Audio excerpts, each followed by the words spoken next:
Hello everyone, welcome back to my channel. তো সকাল সকাল ভাবছি এটা আমি কী নিয়ে বসেছি। হালকা একটু পেটটা খারাপই হয়েছে, তার জন্য আজ সকাল সকাল অন্য কিছু খেলাম না, চিড়া সিদ্ধ খাচ্ছি। ইয়েস, পাতলা করে মা চিড়া সিদ্ধ করে দিয়েছিল, ওটাই খেলাম। তারপরে একটু শীতের জামা কাপড়গুলো গোছাবো। পুরো এক স্তূপ হয়ে রয়েছে, দেখতেই পাচ্ছ। আসলে ডেইলি এগুলো ইউজ হয় তো, তাই আর অত সুন্দর করে সাজিয়ে রাখা টাকা হয় না। আর তো কিছুদিন ঠান্ডা আছে, তারপর সব কিছু আমরা ভালো করে গুছিয়েই নেব।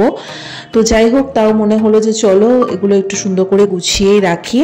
তো ঝটপট করে একটু গুছিয়ে ফেললাম। আর আজকে শরীরটা কিন্তু খুব একটা ভালো নেই, কারণ যেহেতু পেটটা একটু খারাপ হয়েছে। তো তার জন্য সকালে একটু চিড়া সিদ্ধ খেলাম, আর দুপুরবেলাটা মাকে বললাম কাঁচকলা দিয়ে একটু মাছের ঝোল করতে, কারণ কাঁচকলাটা ভীষণ উপকারী, মানে পেট খারাপের জন্য। আমি সাধারণত কোনো ওষুধ ফষুধ খাই না, ডাইরেক্ট আমি কাঁচকলাটাই খাই।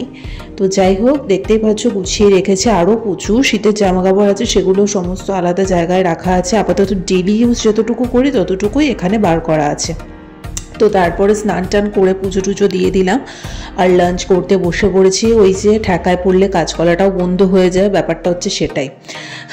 যাই হোক, তারপরে তো রেস্ট নিলাম, আর বিকেলবেলা পড়াতে গেছিলাম, পড়িয়ে ঝটপট বাড়িতে এসেছি, কারণ ভাই বললো বাড়িতে তাড়াতাড়ি আয়, একটা সুন্দর সুইট আইটেম বানিয়েছি। তা আমি ভাবলাম জিনিসটা কি, এটা তো দেখে দুধ পুলি লাগছে।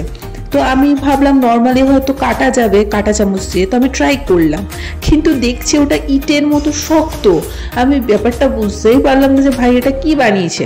তখন ভাই বললো ওটা কামড়ে খা, তাহলে বুঝতে পারবি। আর ট্রাস্ট মি, যখন কামড়ে খেলাম, তোমাদের সাউন্ডটা আমি শোনাচ্ছি, একটু শোনো।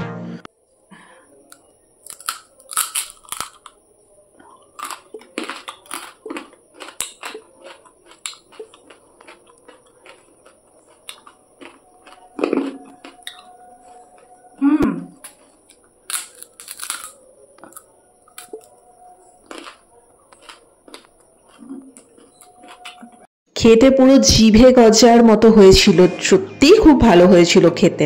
তো আজ ছোট্ট ভিডিওটা কেমন লাগলো জানিও, ভালো লেগে থাকলে লাইক কমেন্ট শেয়ার সাবস্ক্রাইব করে দিও। শরীরটা একটু খারাপ থাকা, একদম অল্প করে একটা ভিডিও তোমাদের জন্য বানিয়ে শেয়ার করলাম। সো চলো আজকের মতো এখানেই, টাটা।